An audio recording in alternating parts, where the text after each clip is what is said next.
drink that allegedly gave his manhood a most unwelcome boost. Christopher Woods, his name is Woods. Stop it. Was allegedly left with a painful erection. Hey, Michael Chiklis. All right. Yes, that's painful. That's what you get to hear. You walk in to hear erection on the radio. What's going on? We're in the middle of talking about this guy. He drank one of these energy drinks, and he had like an erection for 3 days. And his name is Christopher Woods. and he had to have it operated on. He had to have a what is it called? A stent? A shunt. A shunt. Oh. Put in because it had to release and this is a great way to start. Yeah, hi, welcome to the program.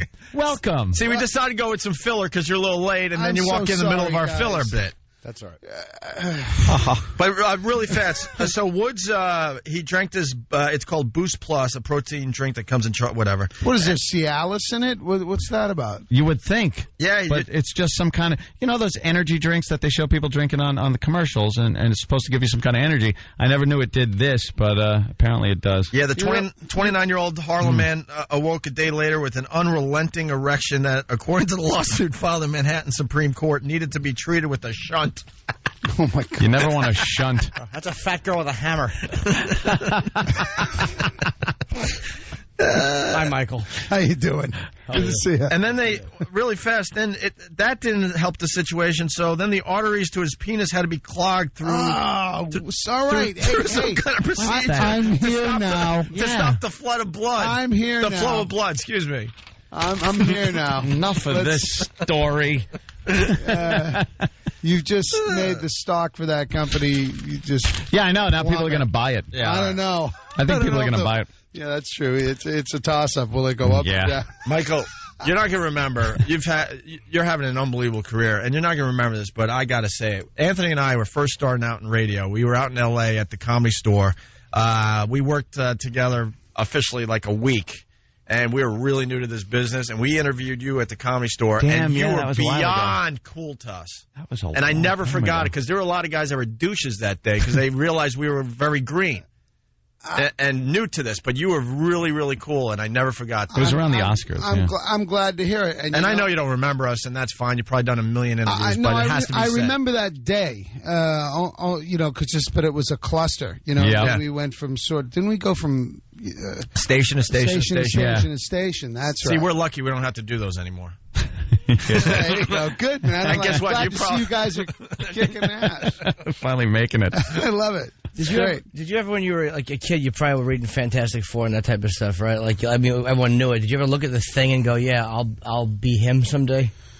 No, no. But you didn't even read the comic. No, I absolutely did. Yeah, I was the one out of the four of us that was actually a fan. I mean, I'm old enough to, I was, 10, 11, 12, 13 years old. I was a fan of the comic, and then I got interested in girls, and, it got put in its proper place, Comic books go out the window. I got to tell you what, man, you wouldn't... Have you ever been to Comic-Con or any of these things? We have a guy that we send. This guy. He's hardcore. Big Kev. He comes back with some great video footage and stuff. Who knew? I never knew. It was the most eye-opening experience. I got out of the limo, and there's 12 Imperial stormtroopers. Yeah. And I mean, so good. The costumes they put together, they could have been in the flick. I was like, wow. And a guy, he had to be 40-something years old, dressed as the Thing of his own fruition. I mean, like he did it to himself. Which I would never do. Yeah, you were getting paid for it, and I heard it was quite the process. And it was hellish. It's always, the costume's never going to be easy. It's never going to be. Mm-hmm. Although I'll tell you what, it was 100 times easier this time, the second time, than it was the first time. They figured it out a little bit better? Absolutely. It was, first time, it's just like, hey, let's throw this stuff on you, and it weighs 100 pounds or it was 200 pounds. 65 pounds of latex. Once they glued me into it, I was in for 12 and a half hours. How many hours is that? Egg in there. Is it claustrophobic? And I'm not a claustrophobe, but it got to you a little bit. The problem is when you glue 60 pounds of latex on your body, there's nowhere for the heat to go. It just your body temperature rises exponentially, and and sitting in your own sweat for 12 hours. I don't want to talk about this anymore because people are going to think of me and go, "Ooh." Wait, how long a day to get into it and out of it? Like Michael Jackson, I think when he was said it took 6 hours a day to do his makeup when he was doing that whatever stupid video that was. Thriller. Yeah, with the how long? Nice current reference. I'm trying to think of somebody who no one's put on any makeup. No one's put on makeup since Thriller and the Fantastic Four. All right, Diane Sawyer to look like she's under 75. There you go. Wow. Yeah. The first one, it took about 3.5 hours to put my face and head on alone. So it was arduous. What do you do as they're doing that? What do you just? Try to sleep. Well, actually, the first one, it was the Boston Red Sox that got me through it because it was 2004. And it was during the playoffs. I don't remember that. What happened? I don't know. I blacked out too. I don't remember that at all. 3-0. Lose 4-3. Yeah, you guys did black out. We blacked out, and apparently so did the Yankees. Exactly. What do you do? This is a childish question, but of course, 60 pounds of latex. All right, it's all on. All right, you're finally in, and all of a sudden you got to go to the bathroom. I mean, is there an allowance for that, or are you just kind of screwed for the rest of the day? I was screwed for the rest of the day, and what I had to do was I had to. A lot of penis talk this morning. I mean, the guy with the erection and now me with voiding myself before work. Yeah. You just had to, void. Snip a little hole in the big toe of the suit and just let it run out. No, well, the interesting thing is, when you go jogging, you don't ever feel the need to go to the bathroom because you're sweating. Right. It was kind of like that, where all my body water was going onto my body. I was sweating so much that I didn't need to pee during the course of the day, and that was unhelpful too. Because 12 hours a day, you're supposed to flush certain. Did you lose a lot of weight? Now everybody's just going to be like, yeah, watch the movie. They're going to look at me and they're going to shake their head. I bet he's sweating in that suit.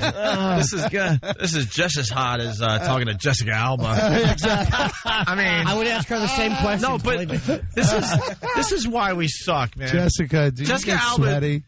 And we love you, Michael. We are big fans of you. Thanks, but I see Jessica Alba doing interviews for this movie everywhere except our show. Well, they're keeping her away from. There's our a reason show. because you go with that story about the guy when Michael's sitting down. Yeah.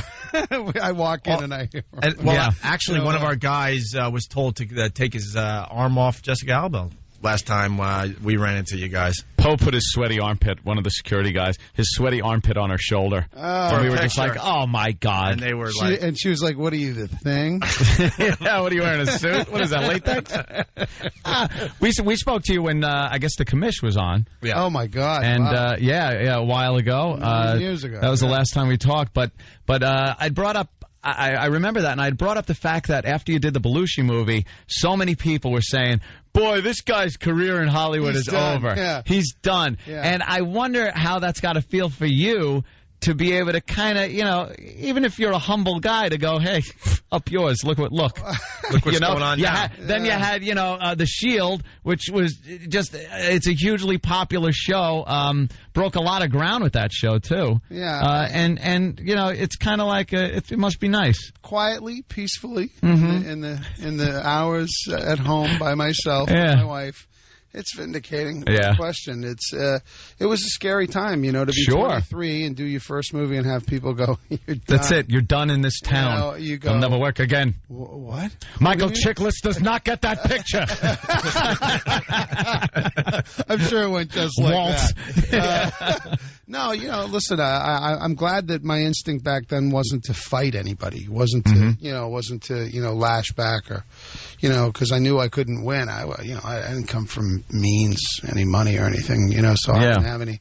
And you're offered a part like that, especially so young and new in the business. Yeah. It seems like, God, I really want to take this. I want the work. I want to get my name out there. Well, yeah, and I think ultimately that's one of the things that saved me is that, at first there was misplaced aggression, and then, as people, as time went on, people got over it and moved on, and you know what? He was just a kid at the time, you know, telling people what the specials were that evening. You know, what was he going to do? Say, no, I'm not. No, yeah, I'm not going to do it. No, damn it, I'm not taking that. Yeah. Major movie. I want to be an actor.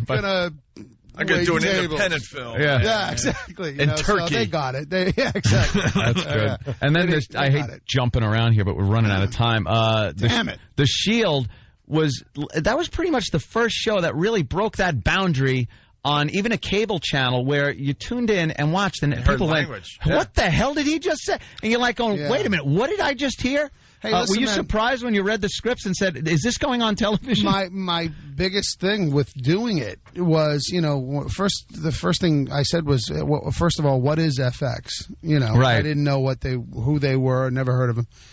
So I was knocked out by the script. It was the best pilot I had ever read. Mm-hmm. And I said to them, guys, you know, are we going to make this script really, really, really? Because, you know, I don't want to come onto set the first day and get the pink pages and it's like we gotta calm this one down and everything is out of here. Yeah. If you sterilize it, it'll kill this thing. That was a good take. Now let's do this one for safety. Yeah. And it's just, you have been on sets. Well, I've heard from Jimmy, and they say do it for safety. That's the one they're using. No, yeah, this sucks. Yeah, and they're taking the good one, throwing it out, and using the sucky, wussy down one. You mean ruin it? Right. Yeah. Exactly. I'll give you a brutal one for safety, so you have to use one. Right. Hey, they're going to. So that's great that in any case, you know, Peter Liguori and Kevin Riley at the time were the presidents of FX, and they were incredibly courageous. They said, "No, man." Absolutely, we were, man. They didn't cut a word, nothing. It was unbelievable. It got heads turning, and I think that's what kicked it off. Where shows like Rescue Me and other shows really started picking up and saying, "Hey, if this show can be successful like this." You know, we can get more of a realism and grit into a show. Well, their whole thing was, look, there's a void between premium cable and network television, in basic cable, and we want to basically go for the HBO of basic cable, the poor man's HBO, if you will. But we want to be as good as them. We want to put out stuff that's eye to eye with them. Can we do that? And it was sort of left to us to try to do that. And we feel really good about the result. Yeah, it's just more realism. People in that situation, they would talk like that. You know, that's how the language would go. I hate when you watch a show on network television. You're like, oh, God. Hey, imagine acting in it when you kind of, you know, and you have to say, dirt bag. You know, you're like, what? They're going to cut us off. Fantastic Four, we got to get the plug in. June 15th at a theater near you. Let me tell you what. What can we expect from Fantastic Four? You know, listen, if you're a fan of the Fantastic Four, you're going to love this because we got the Silver Surfer now. These guys from Weta did the special effects. It's huge. It really is There's the Lord of the Rings guys. Yeah, incredible visual effects. It really is stunning. You do end up going, wow, out loud. You're going to see a big difference from the first one as far as the special effects go? Yes, absolutely, because that was handled by 4 different special effects houses, and that gets kind of confusing. Mm-hmm. You know, and I mean, these guys brought it all into one roof, and they were incredible. The trailer looks amazing. I don't even see that many, comic book movies, and this one I want to see because the trailer looks great. And you went, wow, right? Did you spend time in whacking those missiles out of the way? Did you spend time in New Zealand? No. They did that? No, not at all. They came to us, and we shot this up in Vancouver, Canada again. Yeah. But and we have Jessica Alba. Just tell everyone that she's totally nude in the new movie. Just lie. Just who cares? Well, she is actually. One point. There you go. But what you see may vary. We wish you got here earlier, man. We're big fans, but they're going to shut us off here. So, Fantastic Four, June 15th. Yeah. And another season of The Shield. We're just about to start shooting it June 18th. How many seasons is that for The Shield? 7. Wow. Commish?